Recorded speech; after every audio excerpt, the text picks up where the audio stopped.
नमस्कार, मैं प्रमोद कुमार। स्वागत है आपका मेरे यूट्यूब चैनल DS4 में। दोस्तों, एक रामायण के बारे में तो आपने सुना ही होगा, जो आप लोगों के हिसाब से धार्मिक ग्रंथ है, धार्मिक पुस्तक है। और तमिलनाडु के एक पेरियर साहब हैं, जिन्होंने इस रामायण को नकार दिया।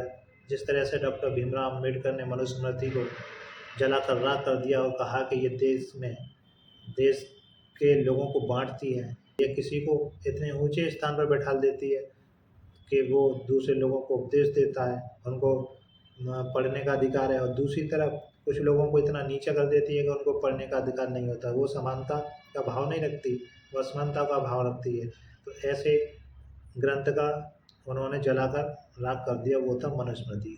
ठीक इसी तरह से पेरियार साहब रामास्वामी तमिलनाडु के जो हैं, उन्होंने कहा कि ये जो रामायण है वो धार्मिक जो पुस्तक है, आपके हिसाब से वो धार्मिक पुस्तक नहीं है, वो काल्पनिक पुस्तक है, वो बनाई गई पुस्तक है। उसके नियम तौर तरीके के हम लोगों को, लड़कियों को और युवकों को कैसे रहना है, किस तरह से रहना है, उसमें जो व्याख्यान दिया गया है वो गलत है। और वो रामायण झूठी है या सच्ची है, तो इसको देखते हुए रामास्वामी पेरियार साहब ने एक किताब लिखी थी, सच्ची रामायण। तमिल भाषा में सबसे पहले रामास्वामी ने रामायण पादीरंगन लिखा। उसके बाद उसका अंग्रेजी अनुवाद हुआ था, रामायण आर टू रीडिंग। उसके बाद फिर उसका हिंदी अनुवाद हुआ। हिंदी अनुवाद होने के बाद इस पर केस भी हुआ था, क्योंकि उत्तर प्रदेश सरकार नहीं चाहती थी कि इस तरह की जो अच्छी किताबें आएँ और लोगों तक पहुँचें, अच्छे संदेश पहुँचें, क्योंकि वो कहीं ना कहीं डर रही थी कि अगर सच्ची रामायण को लोगों ने पढ़ लिया तो कहीं ना कहीं उनकी रामायण जो पहले पुरानी थी वो झूठी साबित हो जाएगी। किस तरह से हो जाएगी, आइए समझते हैं। ये पेरियार साहब की पुस्तक है और इसमें एक यज्ञ के बारे में उन्होंने बताया है। मैं एक पैराग्राफ है, मैं आपको बताता हूँ। वो कहते हैं, रामायण के पहले अध्याय बालखंड में इस बात का वर्णन है कि अयोध्या का राजा दशरथ पुत्र प्राप्त करने के लिए यज्ञ की तैयारी कर रहा था। उस यज्ञ में भेड़, घोड़े, चिड़िया, सांप जैसे अंडज और पिंडज लगभग सभी जानवरों का वध करने के लिए रखा गया था। यह सोच भी कितनी डरावनी है कि किसी एक मनुष्य को पुत्र प्राप्ति के लिए इतने सारे पशुओं की बलि चढ़ा दी जाए। क्या यह विश्वसनीय है कि यह यज्ञ कुंड में अनगिनत जानवरों की बलि से प्रसन्न होकर ईश्वर ने उसको पुत्र प्राप्त होने का वरदान दिया था? क्या देवताओं को ऐसे वध से प्रसन्नता होती है? ये लिखा था पेरियार साहब ने सच्ची रामायण में, अपनी पुस्तक में। और आप इसको समझिए, अगर आपने पुरानी रामायण नहीं पढ़ी है तो आप पढ़िए, अगर नहीं पढ़ी है तो आप सच्ची रामायण पढ़िए। तो फिर संतान की प्राप्ति के लिए इस तरीके से यज्ञ करने की क्या जरूरत थी? अगर हम इस पर ढंग से विचार करें तो पूर्ण स्पष्ट है कि यज्ञ तथा पुराणों एवं यज्ञ शास्त्र के अनुसार संपन्न घटनाओं के कारण बच्चे पैदा नहीं हुए, बल्कि उन पुरोहितों द्वारा ही दशरथ की पत्नियां गर्भवती हुई थी। समझ रहे हैं आप? ये इसमें लिखा हुआ है, पढ़ लेना सच्ची रामायण पेरियार साहब की किताब में। इस बात की पुष्टि इससे होती है कि जिस समय यज्ञ का आयोजन हुआ उस समय दशरथ की उम्र 60,000 वर्ष थी और उनकी 60,000 पत्नियां थीं, ऐसा कंबन ने कहा है। लेकिन वाल्मीकि के अनुसार दशरथ की पत्नियां की संख्या 350 थी। समझ रहे हैं आप? कुछ भी अनाप शनाप, किसी की पत्नी 350 हो सकती है, किसी की आयु 60 वर्ष हो सकती है। इन बातों से यह स्पष्ट है कि दशरथ काफी बूढ़ा होकर भी कामुक भर रह गया था। यह बहुत अस्वाभाविक नहीं है कि एक कमजोर और अशक्त बूढ़े व्यक्ति में महिलाओं के प्रति पागलपन मात्र हो सकता है, उससे संतान पैदा करने की उम्मीद की जा सकती है। वह बस महिलाओं से घिरे रहकर जीवन का अपना शेष समय काटेगा।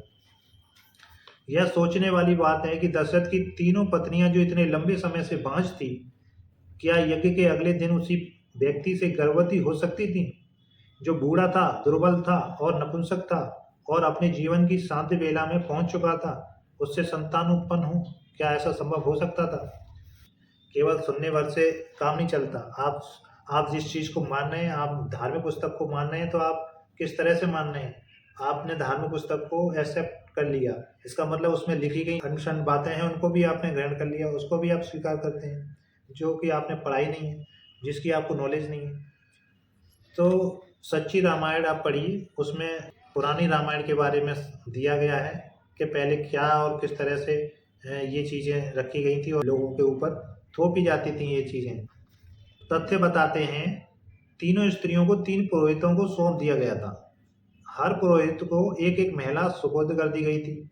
उनका भी जैसा चाहें वैसा और जब तक चाहें पूरी तरह से इस्तेमाल कर सकते थे। उसके बाद उन्हें राजा को वापस करके बदले में किए गए काम के लिए राजा से अपना पारिश्रमिक ले लेते थे वो। कौन कह सकता था कि उन महिलाओं के गर्भवती होने का कारण दशरथ था, जबकि वो तो पुरोहितों के लिए सुपुर्द कर दी गई थी।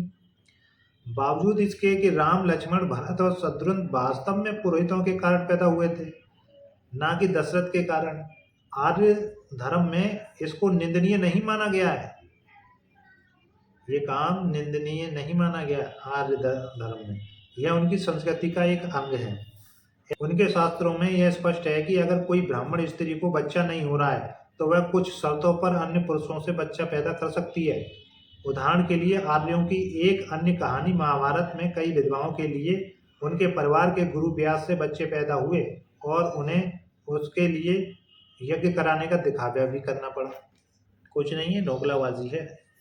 रामायण क्या है, क्या लिखा गया है, क्या हमारे हित के बारे में लिखा गया है, क्या अनहित के बारे में लिखा गया है, क्या वास्तव में वो जो श्लोक और जो बालखंड लिखे गए हैं क्या लोगों के हित के बारे में, हमारे हित के बारे में, या हमने वैसी धार्मिक पुस्तक उसको नाम दे दिया है कि वो धार्मिक पुस्तक है। ये है सच्ची रामायण के नाम से लिखा है पेरियार साहब ने, तमिलनाडु के। इसको पढ़िए, आप समझ जाएंगे कि कौन सी धार्मिक पुस्तक है और कौन सी अधार्मिक पुस्तक है।